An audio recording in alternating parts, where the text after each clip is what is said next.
I'm Carey Stinson, and my journey through life has been quite an adventure. For over 20 years, I played Barney the dinosaur on tour and 7 seasons of the hugely popular TV show Barney and Friends. Now my journey is to bring together friends and guests from all over the entertainment world for inspiring and at times amusing behind-the-scenes conversation. I'm Carey Stinson, and this is Purple Roads. Welcome to Purple Roads. My name is Carey Stinson. You're on Purple Roads, and we're going to have so much fun.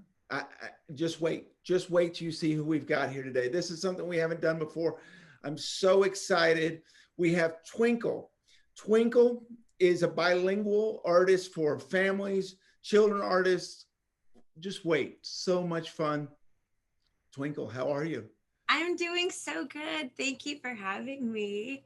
Welcome to Purple Roads. Thank you. I'm excited. I'm very excited to meet you. I've been looking forward to this day, and I know a lot of friends are as well.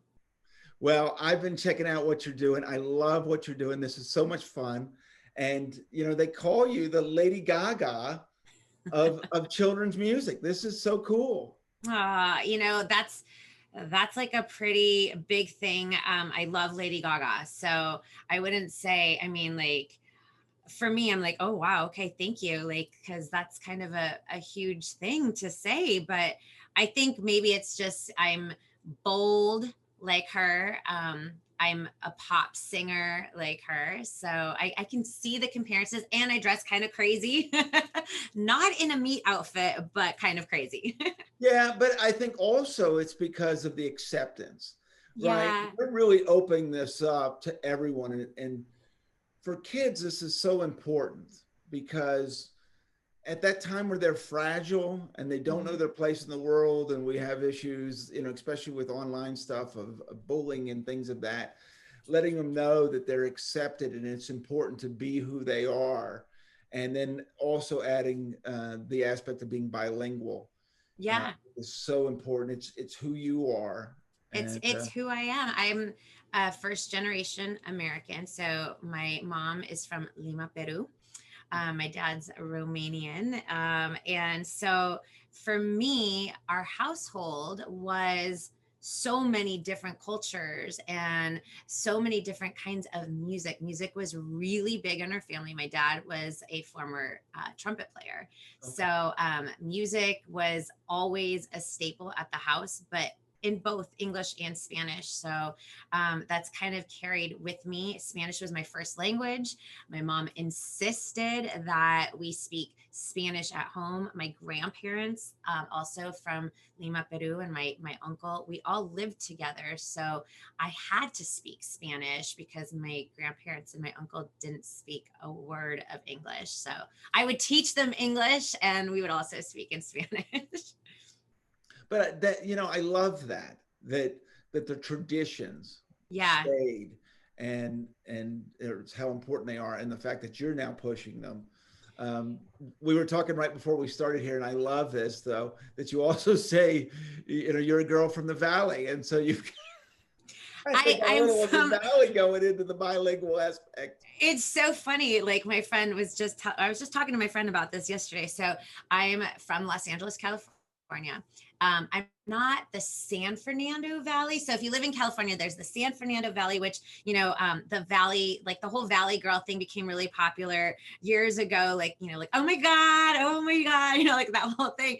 But, you know, it transcended to every part of the country. And so I'm definitely a girl from California that has a Valley Girl accent. So when I speak in Spanish, I also have that Valley Girl accent when I'm speaking in Spanish. It's just who I am. I'm from Los Angeles, California. So let's tell everyone a little bit about your past here, because you have had some different aspects. You've done some TV work. You've done the music as well. You had a group. And so all of those things have led into Twinkle and what you're doing now. So tell everyone a little bit about how you got into the industry and what brought you to where you are now with Twinkle. Oh my God. Okay. So it started when I was 5. So as I mentioned, my dad, a former trumpet player, I literally at 5 years old, I was taking ballet class in a little small town. I grew up in a small town called Hacienda Heights. And in the next town over is a town called Whittier. And that's where I was taking ballet, tap, and jazz from the Tita Smart School of Dance. And every year they would do like a production. It was a husband and wife team, and they would write their own musicals. And so like I was doing there was a Goldilocks and the Three Bears, but it was like their own version. And so there was a singing bluebird. And there was this part, this song that was for the older kids. And I loved the song so much. And I wanted to audition for it, but my teacher's like, no, it's for the older kids. I was 5. And it just goes back to seeing like persistence does work because even though I was ridiculously shy, at 5, I was like, I want to sing this. So I literally sat and watched everybody audition. And at the very end, I'm like, can I sing? And I got up and sang. And that was like the start of it. And I actually booked the singing bluebird. But my dad, when he heard me singing at home, he was like, who taught you how to do a vibrato? I had no idea what vibrato meant. I didn't know what that was. And so that kind of started like the bug of performing. My teacher, Tita, like literally encouraged me to audition for theater, starting in community theater, which led to like legit, equity roles. Like I was like in Annie and Sound of Music and all these things, all these roles that have kids, musicals. I loved it so much because I was this little kid who was shy, who never quite fit in. I was always bold in attire. I kind of marched to the beat of my own drum since I was really little. But I found that this world of make believe and being on stage where you can't see the audience when the lights are off, like Right. all of a sudden I had like this spark of confidence that I don't know where it came from. But then leaving the stage, I was not confident. I was like that shy, insecure girl. But then from doing a production of Fiddler on the Roof, there was older people in the show and they had agents that were, submitting them for like commercials and TV. And I had an agent approach my parents and all I could think of was, oh my God, I want to be in a Barbie commercial. And I didn't know you got paid to do this stuff. I thought, oh my God, if I can get all the Barbies in the world, that would be awesome. So that was like my goal and my persistence in, Mom, Dad, I really want to do this. I want to do all the Barbie commercials in the world. So I got into TV from that, like doing commercials. I started doing a lot of voiceovers too as a young kid. So I was And doing, what was that like to go from live to TV for you?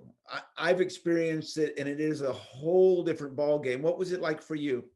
so for me, I think it prepared me because when you're doing musical theater, just being a kid in general in the business, you have to grow up instantaneously because you're working with adults, right? So Right. all of a sudden you wear your like, I'm a grown up, even though you're 5 or 7, like Sure. I'm wearing my grown up hat, because everything is super professional. And your brain just works so much faster. You retain everything. So going from live where there is no stopping and starting, no cutting, and let's do it over again. You messed Right. up that line. It's live. Whatever happens, you have to keep going. I think that prepared me. And I always tell anybody that wants to be in the industry, start with theater because it prepares you for everything. And so therefore I was quick at learning my lines. I was quick at improvising. I was quick at just like all the things that you don't think about. Like I honestly probably didn't think about that as a kid, like, oh, I can improvise, or like I didn't know all those technical Right. terms, but you just kind of know from watching the adults. So I think it was like an easy transition. Um, but I love singing. Singing was always my thing. So that's like the one thing, like, even though I love acting, I love doing all of it, like singing, dancing, and acting all together in my live shows. So I went from that to voiceovers, which I loved. I was doing a lot of like jingles for like for Barbie commercials or for Jello and Coke and all these products, like talking and singing. And then, but what was, let's stop 1 second there. Yeah. Because that is just you, right? You and Yeah. or something of that nature, where, you know, on stage you were interacting with people. Yeah. And probably same on TV. So, you know, you go into these different experiences. Was that hard? Just you and a microphone, an engineer, or a director? No, I was super comfortable behind the microphone. I was, I took direction really well. And that's probably why I was able to consistently book, because sometimes it's, yeah, you obviously have to be good at what you do to book the part. But Right. then I think the reason why you keep getting rebooked, especially by those same director producers, because it's always like, you know, or the same advertising agency, is because they're like, oh, she's quick, she's fast, she's going to take direction. And so I loved being behind the mic. And so again, singing is like my first love. It's like where I feel the most solid. Like I love acting, but again, like you're reading other people's work, you know, you're saying Sure. other people's lines. And when you're auditioning, it's just so many factors. Like, do you fit in? Is it what the writer had in mind? You know, like there's just so many other different things that sometimes it messes with your head. Sometimes, like as you get older, like as a kid, you don't think about those things, but as you get older, but as a singer, behind the mic, you're just yourself. So you got all that going on. Yeah. And then you started the group. Yeah. So I, throughout my childhood, I was doing a lot of TV, guest starring, reoccurring. I reoccurred on like My Two Dads, and had my very own TV show called Sanchez of Bel-Air, which was like kind of groundbreaking because it was about a Latin family. It was before Fresh Prince of Bel-Air. In fact, they used our sets after our show got canceled because people be like, God, that looks really familiar. Were they after? And I'm like, no, we were before Fresh Prince. We were actually known in the behind the scenes world because our show, there's a law in Screen Actors Guild based from our show. It's called the Sanchez Law, because we, the producers of the show, created like one of the very first formats of how actors and producers and stuff get paid on a cable network, because we were one of the first original cable programmed shows. So that was kind of cool. The late great Rennie Santoni played my dad, and Bobby Sherman, who I didn't know but was like this huge teen heartthrob, and we did shows. That was a cool thing about doing that show, is it was in front of a live audience. So you kind of had that like live musical theater vibe when you were filming, right. But all these screaming fans for Bobby Sherman. As a kid, I was like, I don't know why they're screaming for Bobby. Like, I don't get it. Had no idea he was like the Justin Bieber of the day. Right. And so I did all of that, but again, singing was my first love. And probably like right out of high school, in high school, I started going, I really want to pursue more. I want to be a pop star. I want to do like No Doubt, Paula Abdul, Madonna, like what they're doing, or Selena Quintanilla, who I just idolized growing up, and Gloria Estefan, because they were doing music in English and Spanish. Right. And I was like, wow, okay, they're like me. Like they're doing it. We speak at home, English and Spanish. We listen to English and Spanish. And I wanted to do that. I just didn't know really how to go about it. And so putting together a group with friends that were all like-minded. We, like living in LA, there's a lot of people that sing, dance, and you just go to auditions together and you meet the same people, you work together all the time.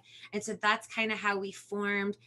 We were lucky that I was working with a really amazing producer who like wrote the first album, and we worked really hard, and we did it old school, like where you like literally have to go into every record label, do a showcase, with your demo, like with your cassette tape, Sure. So it was like, we did it like the old school way, not with like a reality show and becoming successful because you're on the reality show singing competition, you know. Right. So that was before that. So that was an amazing time, because it was like I didn't go to college. So for me, that was my college experience. Sure. Getting signed right after high school. And that's when I started really paying attention to the business side of show business. Mm-hmm. Again, maybe because I had grown up in the industry, maybe all along I'd been absorbing, like, you know, kids absorb like sponges. Right. And so, but I really became hands-on with all the business stuff in my girl band, even though I was like 16 and a half. So yeah. Well, I think that's the best way to learn. I Yeah. mean, I went into the industry. I didn't know a whole lot. I'd actually never even been in a costume before when I got into Barney, and I was a musician and I had done some things, but that's really, I think, where you learn all of that stuff. Yeah. And It's so I like, think that's important. it's so important. It's like hands-on. Like, you can probably go to college and learn all these things about how to act and how to do Right. this, but like they don't teach you like the behind the scenes. They don't teach you all the things that you are learning and putting in situations that you're like, oh my God. And then you have to learn how to read contracts, and you're almost like Right. learning like the verbiage of, you know, lawyerism, you know, and Right. you're like, I don't understand this, but I have to figure this out, you know? So it was a really great time. I got to work with like Michael Eisner, who the late great Michael Eisner, he's the one that gave us the opportunity. You know, he saw us, we had to perform for him, and he was just like, you know what? Not only is this going to be a recording group, you know, we're going to sign you as a recording artist, but we're going to do a TV show for you guys. And we're like, what? Because we were signed to Disney Hollywood Records. Sure. Bob Cavallo, who is Prince's manager. And again, when you're younger, you don't realize all the people that you're like working with. You're like, and now looking back, you're like, oh my God, that was Prince's manager who actually like signed us, you know. I was working with the marketing director, Diana Cass, who I actually, I've told her since how much I learned from her every day. She ended up becoming Lady Gaga's marketing person after she left and went to a different record company. But I was that kid who, once we got signed, I literally went and I hung out at the label every single day. And I would ask people, am I bugging you? And they're like, no. And I would literally just sit in their office to see what they do. And I wanted to know every aspect of how the record company works. So that's what I did when we weren't touring or recording or all that good stuff. I think that's so important. I love that. You know, so I was thinking about what we were just talking about with the things that you learn from doing this. And, Yeah. you know, you keep mentioning stage. You learn about the show going on, right? You could be told that the show is going to go on, but you don't really understand what that means. Oh yeah. If you miss a line, if you sing something wrong, if you know, for me, if you trip or something of that nature. So I think, you know, those are one of those things. And then the business side, as you said, such an important part, but it's really two different sides. And I really learned that during my Barney days, because there was a creative side, but then there was a side that was doing the marketing and doing all of those things. And I was fortunate to get to see those sides. And it sounds like once you learn both of those sides, that's kind of where Twinkle came in. It did. I mean, really, it did. So when our deal ended, when, you know, everything comes to an end, right? There's a chapter, right, and it's like a big book, right? And there's like long chapters or short chapters. That was a long chapter of my life, and I'm so grateful. But then I started, so I was like, okay, well, now what am I going to do? You know, like now I'm an adult and I'm like, oh my God, do I go back into theater and do Broadway, or do I go into acting? And I like kind of just wanted to do it all. And so I literally was, sure. You know, and I want to ask you about, I'm sorry, I'm jumping in, but I think it's fascinating because you can look at it in different ways. This is a show where a lot of people learn. They want to get into business and they want to get into these things, and these opportunities are so important. Did you look at it like, oh my gosh, now I'm an adult. What do I do? Or, wow, this is an opportunity to really take this and go somewhere else. Was it something kind of negative for you? Or did you look at it as this exciting opportunity to where you go next in your career? I was excited. Now, had this happened now, Yeah, there would have been so like, because we were known when we got dropped, that I sure, think everything would have like been cohesive and I would have booked super fast, right? sure. But at the time, you were an artist and you were in a box. You were Mhm. an actress, you were in a box. You did theater, you were in a box. Like Right. nothing like merged together, right? And so when I decided to look for an agent, they would look at my resume and I'm like Billboard charting, gold record recipient, opened up for Britney, back all these amazing things, right? And had done, and we had our own pilot. They looked and they're like, oh, all these credits, like my acting credits, all these acting credits are old. What have you been doing for X amount of years?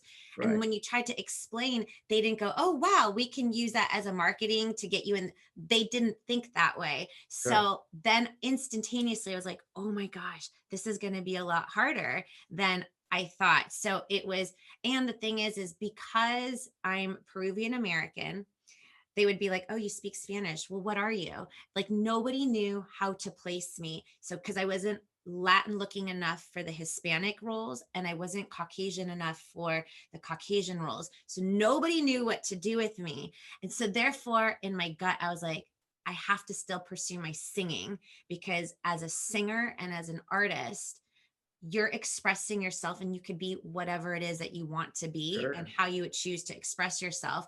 But there was like, I still wanted to do the theater and everything else. So theater came, the jobs came easier because you had to sing, you had to dance, and you had to act. Like you had to do all three and you had to do it well. So I was consistently doing national tours and booking. And then the acting was a little bit of a harder, it was more challenging again Right. for the other factors that you could be like the greatest actor, but if you Sure. don't fit the image of what they want, like there's so many things that go into it, right? So I was like, in the back of my mind, I was like, okay, I was working on a solo thing, not doing Twinkle Time, but just like a solo project in both languages. I almost had a deal that didn't end up going. But one of my many gigs, side hustles as a performer was I was teaching kids. I was doing singing, dancing, acting, in like after school programs and schools like throughout Southern California. And I loved it. Like I never wanted to be a teacher because my parents are teachers and I was like, oh, I don't want to be a teacher. But there was something magical, especially teaching kids like that were little, like the 3 or like even 2, like because when they start discovering things like Yes. how to do a jump, like a Right. jump is a big deal when you're 2, like Absolutely. how to do It a grand jeté, like is. and then like and then that's when I discovered how not everybody learns the same. Hmm. And so in a classroom when I was teaching, this is where all those things from my whole life came into play. I had to think quick on my feet because I noticed that little Shelly could Right. learn this way, but little Jules couldn't learn this way. So I had to be like, I had to think quick on my feet to figure out how to teach an entire class of different people that think differently how to teach. Right. And I was like, oh my god, but I loved it. And I loved their expression when they learned it for the first time, like they got this like gleam in their eye, like, oh my god, I did it, so that was cool for me. And another side gig, that's why I was like, this is so cool that we're having this conversation, was um you always have to find gigs that work around your audition schedule. Sure. So I was like at a callback for a commercial and I saw this posting. We're looking for bilingual. I saw bilingual first, weekend job, perfect for actors, performers. It was going to birthday parties dressed as Cinderella or whatever it Sure. may be.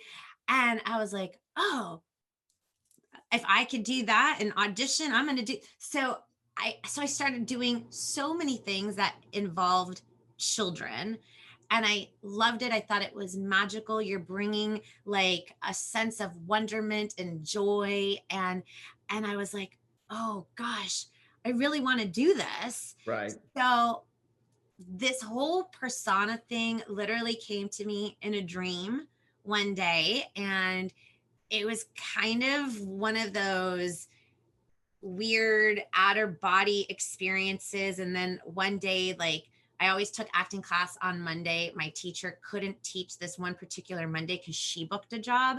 Right. And I was like, what? And it was like a very intense class, like super intense class. It was like 5-6 hour class. And I was like, what am I going to do? And I literally, it's like something came over me and I just started writing. And I looked, I was like, oh my God, this is a song. And then something else came and I wrote another song. And I literally had to call my mom and be like, Mom, I don't know what's happening, but check out what I'm writing. And she's like, that's amazing. I'm like, so all of a sudden by the end of the week, I had like an entire album worth of songs. And I was like, what am I going to do?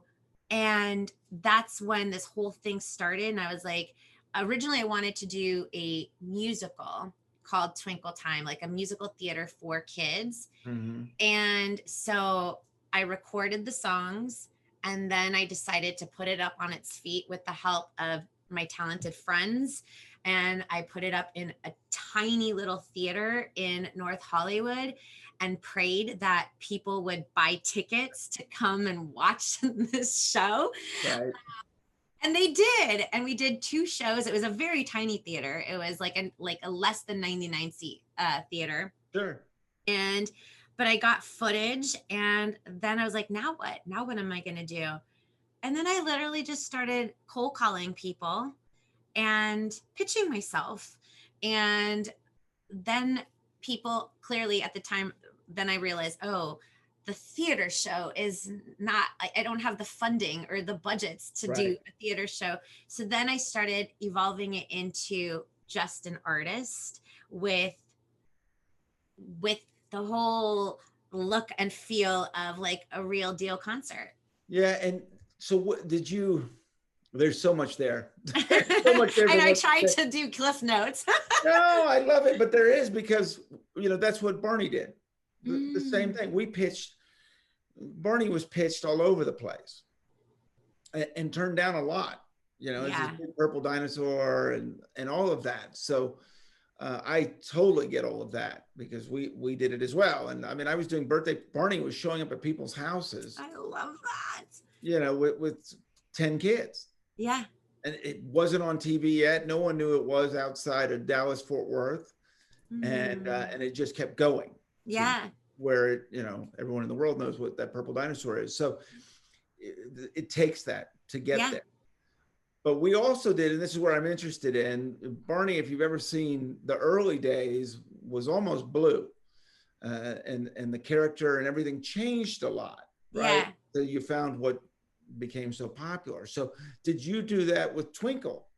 Have you changed and evolved your look? Yes. So always the orange hair. That's like signature.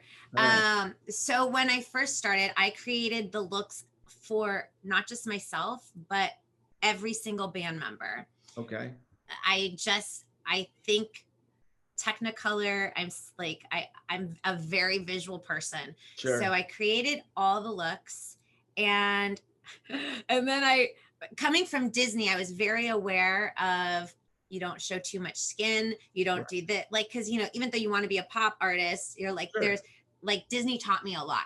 So my first outfit was made out of like sweatshirt material and I created it and I actually sewed it together because I was like, oh, I like that sweatshirt from here and I like this. So I pieced everything together. But then when I actually started performing live, I was like, oh my gosh, I'm dying. It's so hot because I sweat a lot. And my show, I don't just sing, I do like major choreographed moves for every song. Sure. So I was like, this isn't happening anymore. So that's when things started getting tweaked.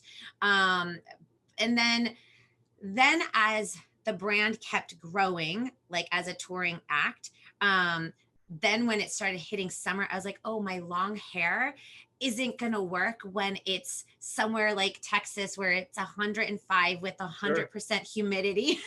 So I was like, oh, Twinkle's going to have many different hairdos to fit the weather or the time. And then it wasn't until just probably because of, I call it safer at home over it, or 2020 happened. Right. Sure. I couldn't have my other band members here at home. Right. So then it became more of just me. So I was like, you know, I could actually have a lot more fun. I love fashion.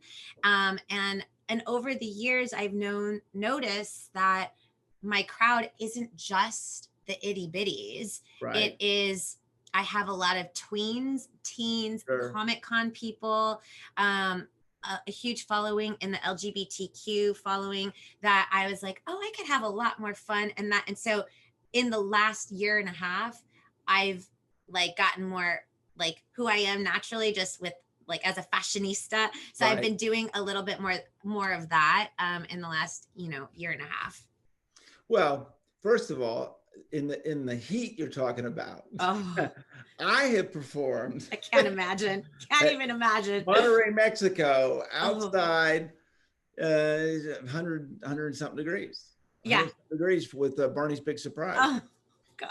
But what and you know this as well, kids are a different audience because they really believe in using their imagination, right? They believe Twinkle is Twinkle. And it's not, and they think I'm like their same age, and they want to invite me to be a playmate. That's right. That's exactly it, right? So that purple dinosaur can't be tired, can't be hot, Never. all of that stuff. So you adapt as well. We were doing things obviously to prepare ourselves. Yeah. When I know I'm going to be outside. Now I grew up in Texas, and so I am used to the heat.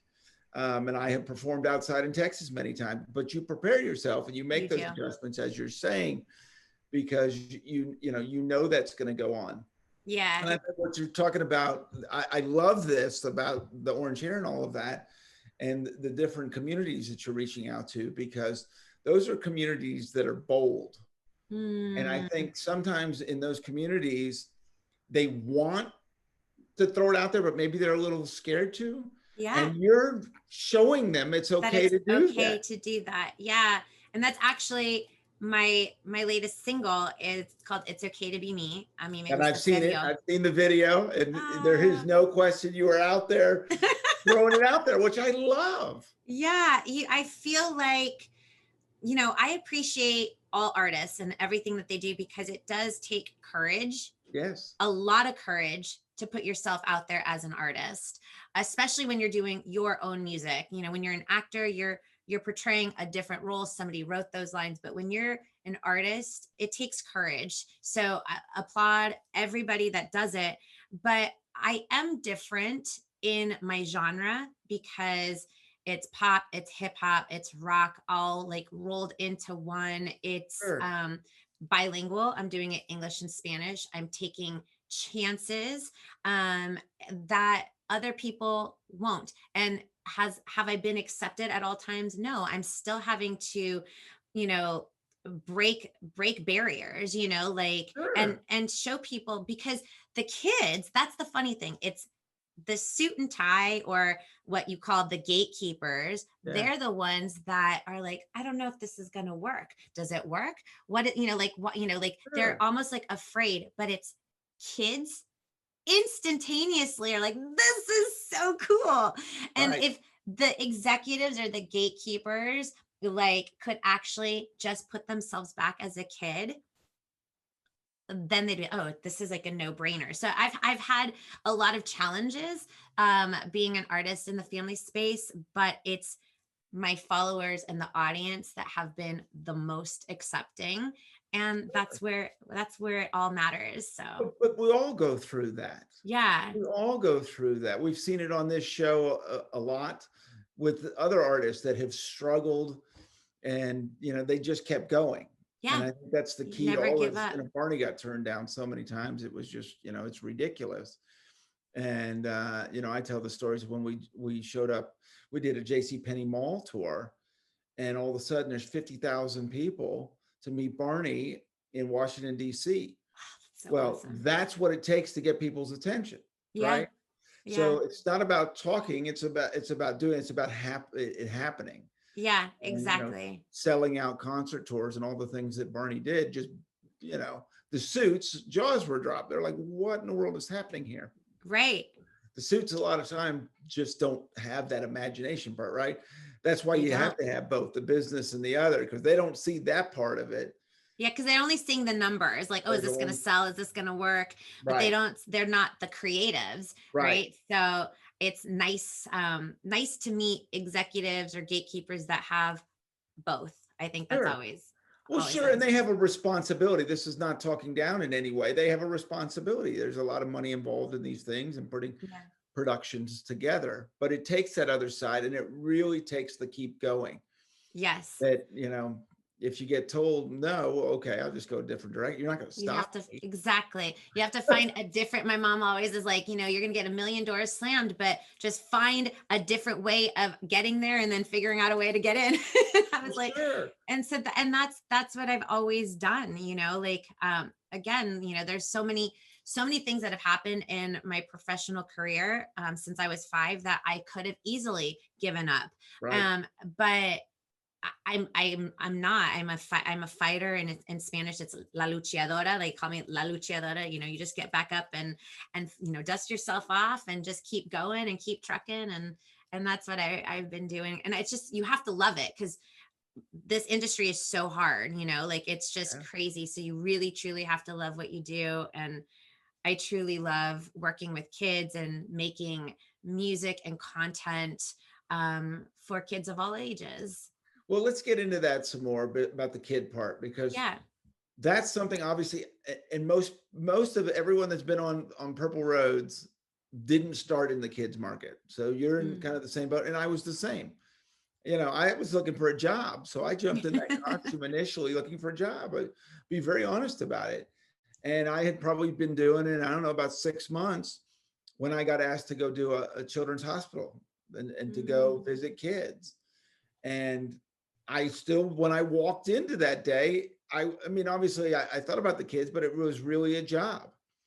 And I walked out of that day a totally different person, a Wow. completely different person. I was 23, 24 years old at the time. I learned the responsibility. So we're talking about, never being tired, all of those things. Because any problem I can have is nothing compared to what I've seen. But Mm-hmm. also, what those kids give back to you is the most incredible thing I've ever seen, and it's changed my life It truly is. forever. Yeah. Because their fearlessness, their love, it's incredible, Yeah. absolutely incredible. And the strength of them going through cancer and a lot of things they're going through Yeah. is incredible. What has it been like for you to really start learning and understanding your audience? It's been amazing. They're the ones, again, like when you're met with challenges from adults, the people that make decisions, I just have to remember I'm doing it not for that. I'm doing it for the kids. Like, to me, this is my calling. This is my purpose in life. And because I stopped when this started really taking off, I Mm-hmm. stopped everything else. My agent thought I was crazy. Like, what? Right. Because I was booking a lot. And I was like, no, like my gut is telling me I need to do this. So, and I have to say that part of the reason why I reached out to you was in the hardest year of my life, or any performer's life, which was 2020, some of 2021, where you can't tour, you can't, like, your whole livelihood was Right. taken away like that in a blink of an eye. I literally started doing a daily virtual live stream show, and I didn't think that I would be doing it for over a year every day. But Right. it was who I call my Twinkle Lights. They actually named themselves that. They picked that name. I love it. They were the ones that tuned in every single day. And some of them never missed a day.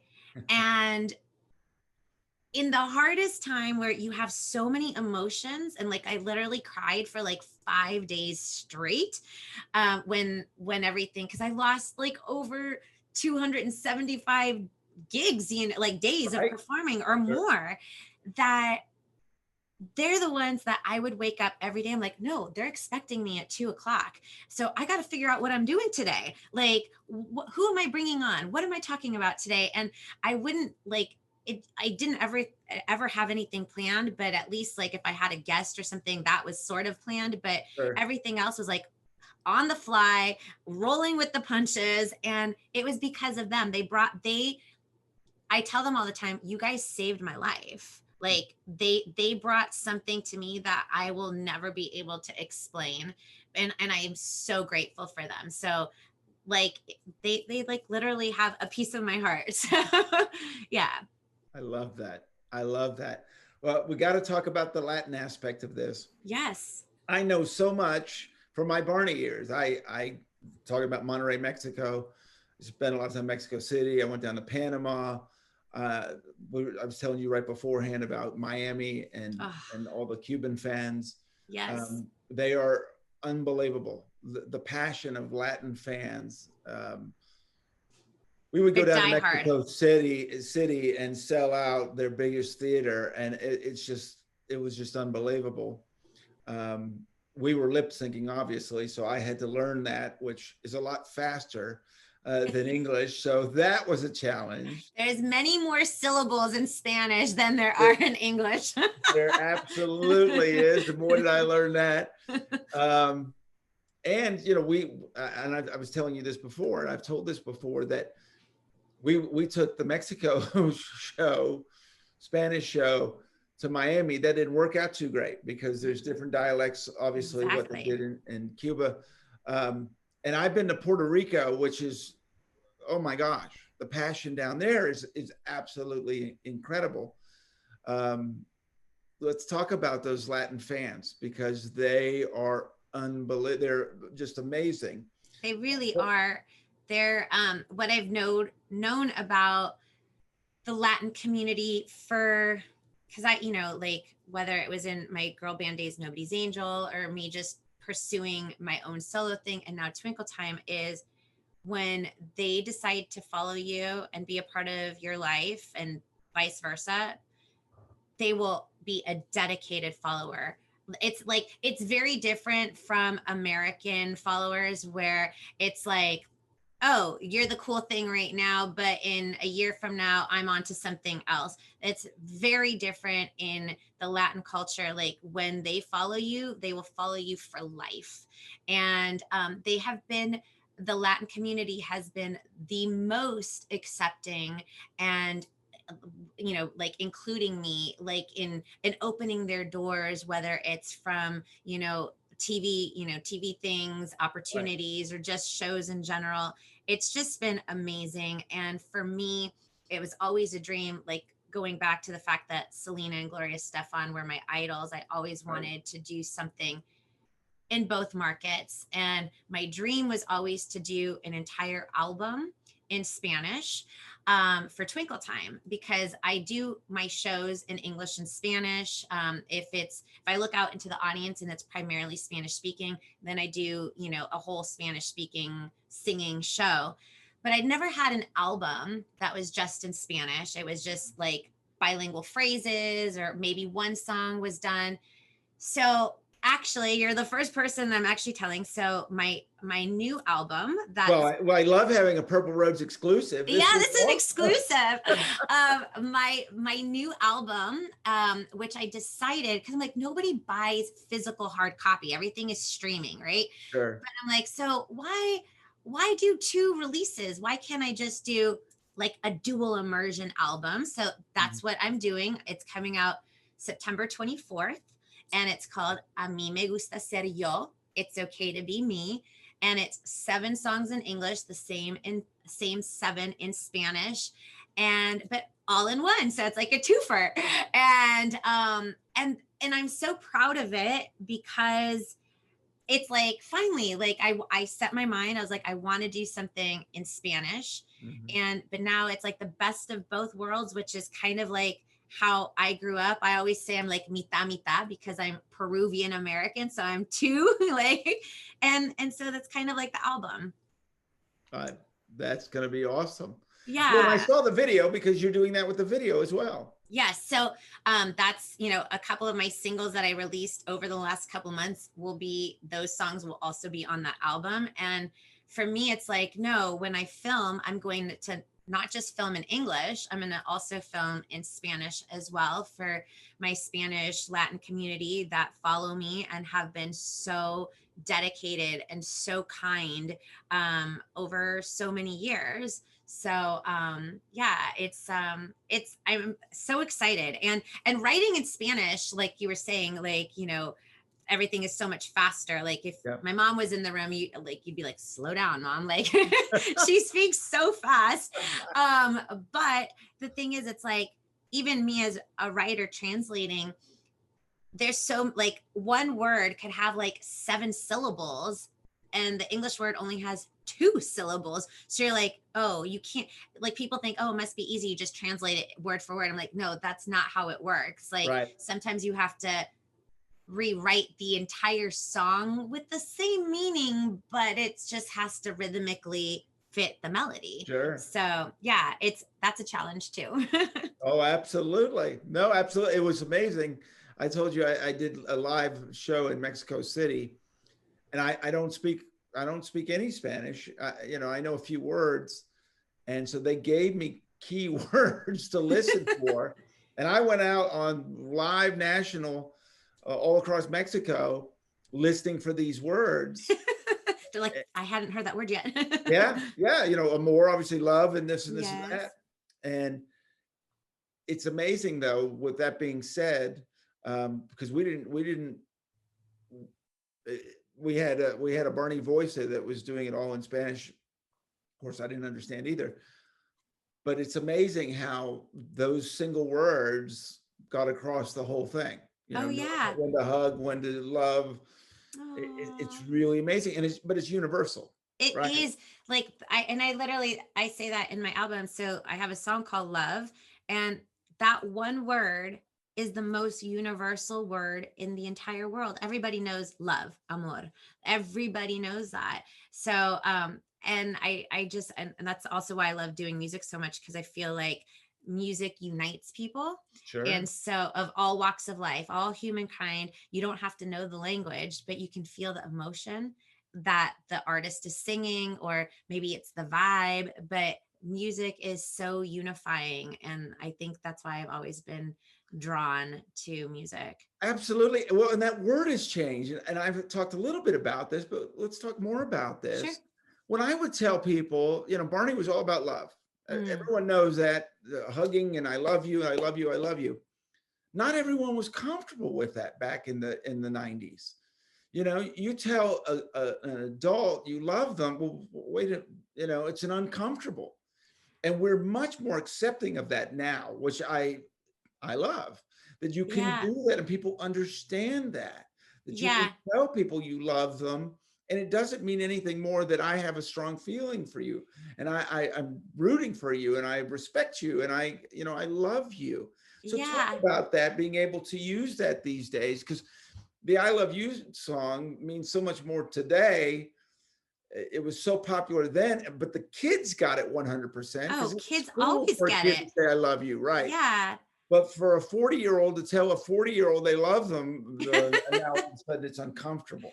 Well, I think maybe it could be a generational thing, or how they were raised, right? Right. So for me, it's funny. It's the mitad mitad, like the half and half of my life. So my dad, how he was raised was, they weren't very expressive with those types of feelings, right? Sure.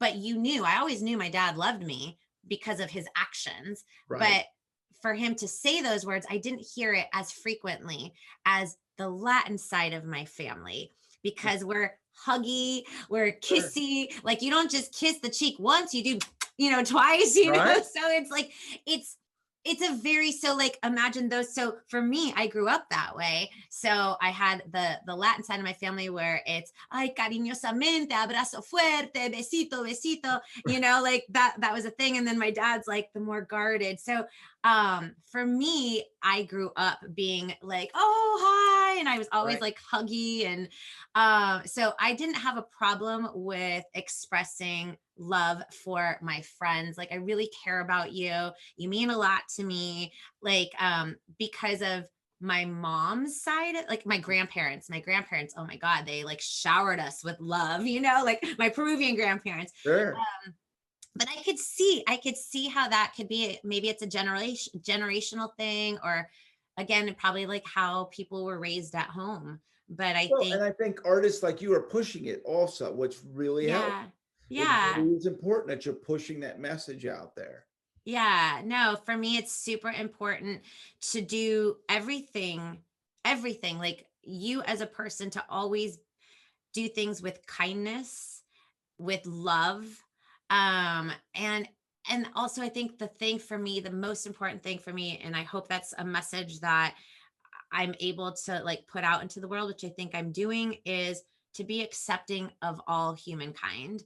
And to like, we're all unique and different. And I feel like we have so much like on our phone, with the Sure. filters and the social media. And it's just so much it's so much for me sometimes that I can't imagine what young kids are going through with the TikToks and Sure. always having to have a phone in their face and the filters. That I just want to let people know, kids of all ages, it's not about the filters, and you don't have to be perfect all the time. Like, that one thing that you may not like about yourself is what probably is the unique part of you, Right. and to embrace your uniqueness, your originality, and also accept and embrace that of other people too. So that's like my big message. No, I love that. And I want to talk about how you can get that out there because, for Barney, we didn't have all of social media. We didn't have all the internet and we were talking about laptops. Yeah, I know, like it was so basic when we were doing it. So now you have this opportunity to get your message out. Obviously, Facebook and Instagram and Twitter and YouTube and your website, all of those things. Do you come up with plans? Do you work on ideas how I can get those messages out through social No, media? I'm not, I pray every day for one day to have like a social media team and like a board of people where we can run ideas, but it literally is just me and the hubs. His name is DJ Dallas. But for me, like, I do my social media every day, and some days I just don't feel like doing social media. Sure. Like, but I'm very open and honest. Like, I think that's one thing that people, they're intrigued, like when they follow me, like on my Insta stories, like if I'm having a bad day, I talk about it. I don't keep, like, I'm very open. I let people in my life. I am a private person though. So it's like weird. It's like that weird dichotomy where like I'm literally like this, outward, very social, and I will put things out that's happening in my life. But then I'm also private too. So, but I'm just real. But I don't have like a social media, like I don't have like my whole month planned out of my content. No, the one thing I do plan though is my music videos.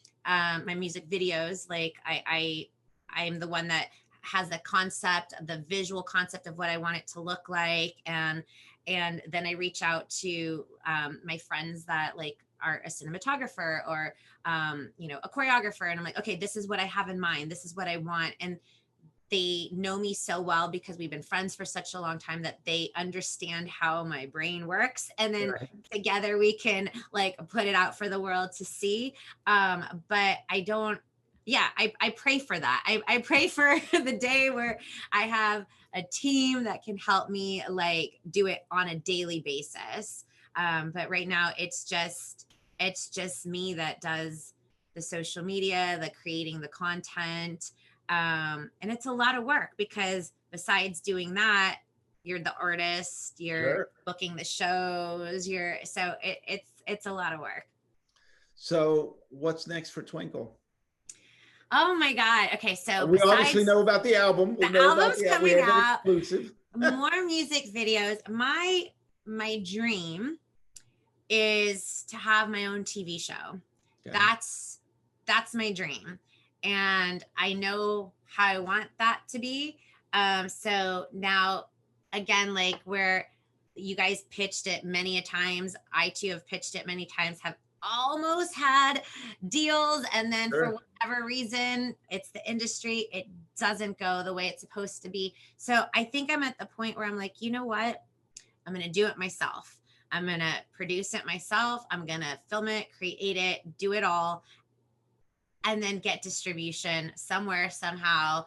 Sure. Like, we're going to figure out a platform to get it on. So, and Well, that and we've had guests that have done that on this show.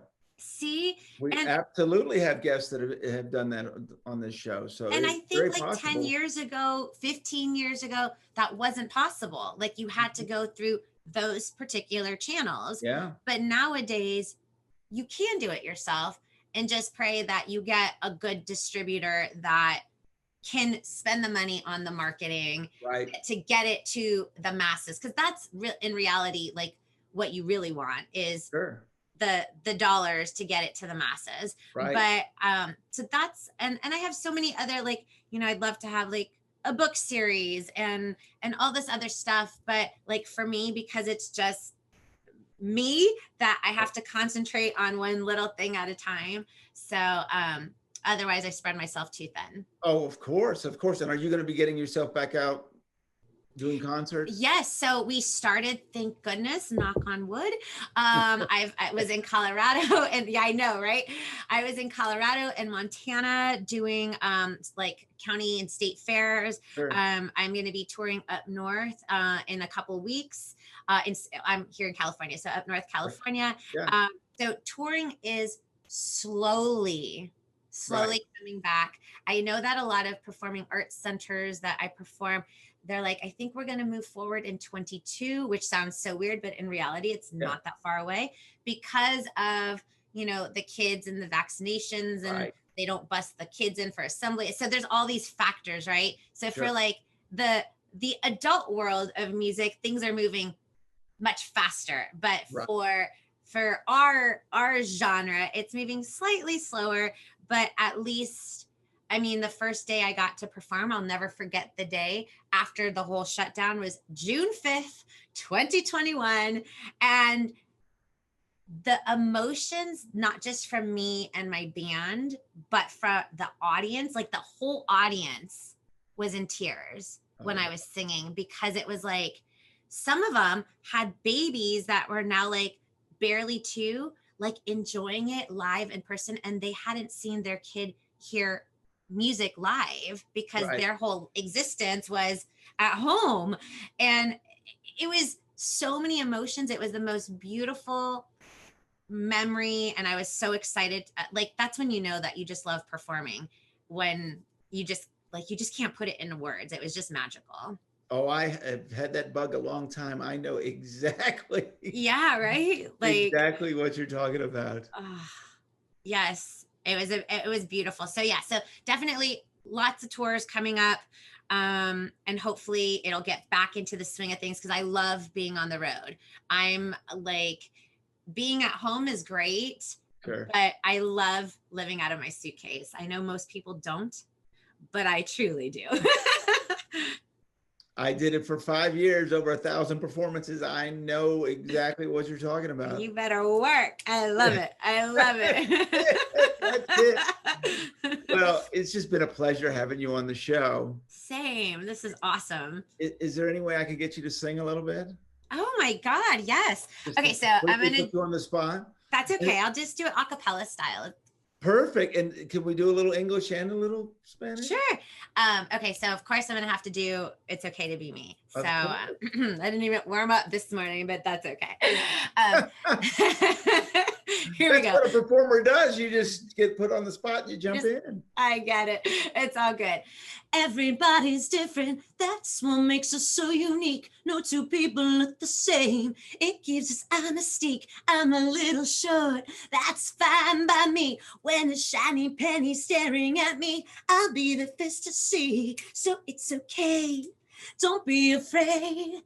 Just take your fears and throw them all away. Look around, you will see just how special you can be. Everybody sing with me. It's okay to be me. It's okay to be me. It's okay to be me. It's okay to be a little different. It's okay to be me. Round, small, long, tall, itty bitty mini me's. Glasses, freckles, cute pigtails. So many ways to be. Long hair, short hair, curly hair, spiky hair, green eyes, blue eyes, brown eyes. I don't care. So it's okay. Don't be afraid. Just take your fears and throw them all away. Look around, you will see just how special you can be. Everybody sing with me. It's okay to be me. It's okay to be me. It's okay to be me. It's okay to be a little different. It's okay to be me. Oh, I didn't do it in Spanish. A mí me gusta ser yo. A mí me gusta ser diferente. A mí me gusta ser yo. I mean, I don't even know what to say. That was so wonderful. And I'll tell you, and well, you tell them, how do they come find you? Okay.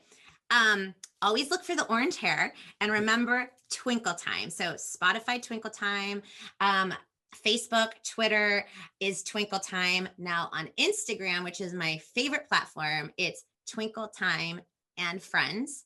YouTube, also Twinkle Time. I have so many music videos in English y también en español. I even have stuff for the very itty bitty ones, teaching the ABCs in English y también en español.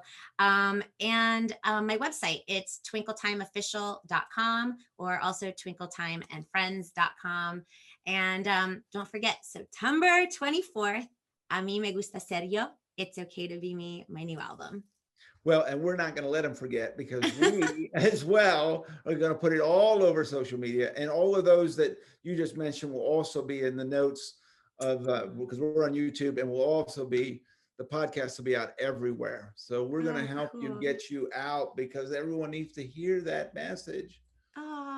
Yes. And I hope to see everybody in person, like next year, especially. So definitely check, especially Instagram, my dates. And I post all the time when I'm going to be performing everywhere.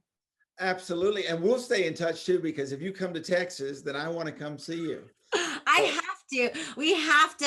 I'm a coffee drinker. I don't know if you love coffee, but we'll do lunch and have coffee. Boom. There you go. Absolutely. I love it. Well, thank you so much for being on, and I wish you so much success. Thank you.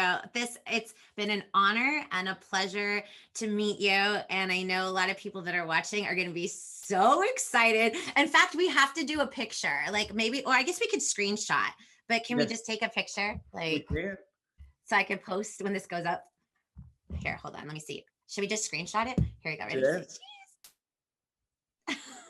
I don't know if it worked. I'll screenshot it when it comes up. Perfect. Do that and send it to me, and we'll put that out as well. Awesome. Very cool. Thank you. Thank you. And thank you so much for watching Purple Roads. Remember to keep your eyes, ears, and your heart open, and you'll find your purple road. We'll see you next week.